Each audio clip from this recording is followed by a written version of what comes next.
Bonjour les amis, bonjour à tous, bienvenue dans Un jour une carte. Nous sommes aujourd'hui le mardi 2 mai. Alors, pour ce mardi, j'ai voulu opter pour un tarot original mais particulièrement volumineux. Alors, ce n'est pas forcément très pratique, mais on va essayer quand même. Alors,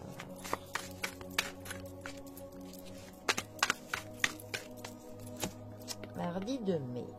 Hop, nous avons la papesse qui est accompagnée du pendu.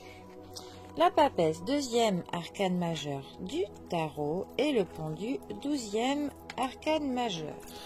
Alors, on va faire un peu de place, si on y arrive.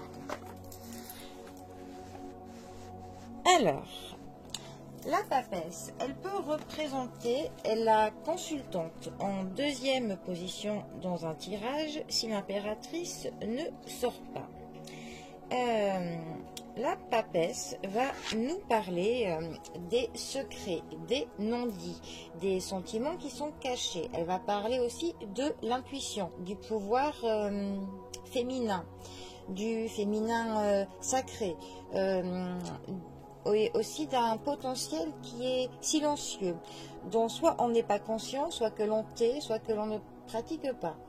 Ça peut nous parler d'une influence plutôt mystique, mystérieuse. C'est un petit peu une carte qui nous parle quand même de l'ésotérisme, hein. C'est aussi une carte qui nous parle de la voyance, de la médiumnité.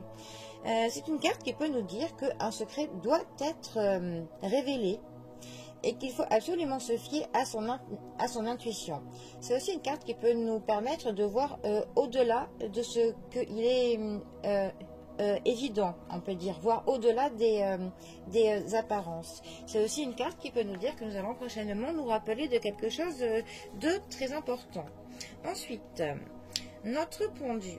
Alors, le pendu, c'est une carte d'ailleurs qui nous parle de la santé, déjà. Ensuite, notre pendu peut nous parler d'une fatigue passagère, d'une petite forme, hein, qu'il est temps de se reposer un petit peu. Ça nous parle aussi d'une transition que l'on traverse, d'une réadaptation. Ça nous parle de sacrifice, mais de sacrifice que l'on fait par choix. Mais un sacrifice qui est nécessaire.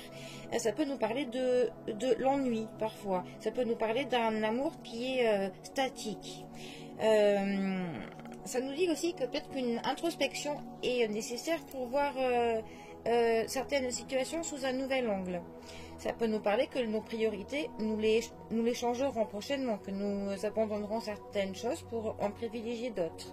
Ça peut nous dire aussi que l'on recule pour que l'on avance mieux par la suite. On peut être à un pas en avant et deux en arrière, comme l'on dit.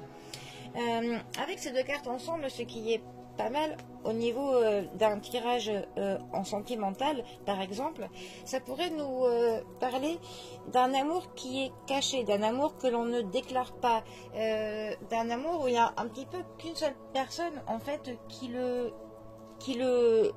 vit, un amour qui est caché, un amour solitaire. C'est comme si quelqu'un aimait une autre personne en cachette et n'ose pas lui déclarer sa flamme, en moins que l'autre personne soit insensible à son charme, ou peut-être que tout simplement par timidité elle n'ose pas avouer ses sentiments, donc tout reste statique, tout est bloqué. Si c'était un tirage en sentimental dans un couple, on pourrait dire que la non-communication fait que le couple stagne, qu'il y a trop de non-dits, que les sentiments ne se dévoilent pas, qu'il n'y a pas de communication, donc on est pour le coup dans un amour qui est stérile un petit peu. Ensuite, par contre, ces deux cartes ensemble peuvent nous parler d'une grossesse qui est cachée, parce que la papesse nous parle de grossesse cachée et le pendu nous parle aussi de grossesse. Donc voilà, donc soit c'est une personne qui cache le fait qu'elle est enceinte, soit une personne qui ne sait pas encore qu'elle est enceinte. Voilà. Sinon, c'est quand même 2 cartes qui nous disent qu'il faut couper avec son passé pour que l'on avance, qu'il y a des choses auxquelles il ne faut pas que l'on s'accroche, qu'il faut que l'on essaye de revoir certaines choses, que l'on se tourne plus vers l'avenir plutôt que l'on soit trop accroché au passé, que l'on a un petit peu ce besoin de voir les choses avec un œil neuf. Et que, évidemment, ce sont 2 cartes qui nous parlent quand même de suivre son intuition. Voilà, de se faire confiance dans nos ressentis. Bon, mais voilà. C'était mon interprétation un petit peu générale pour ces 2 cartes. Les amis, je vous souhaite donc un très bon mardi à tous et je vous dis à bientôt pour un prochain tirage. Allez les amis, à bientôt, bisous à tous.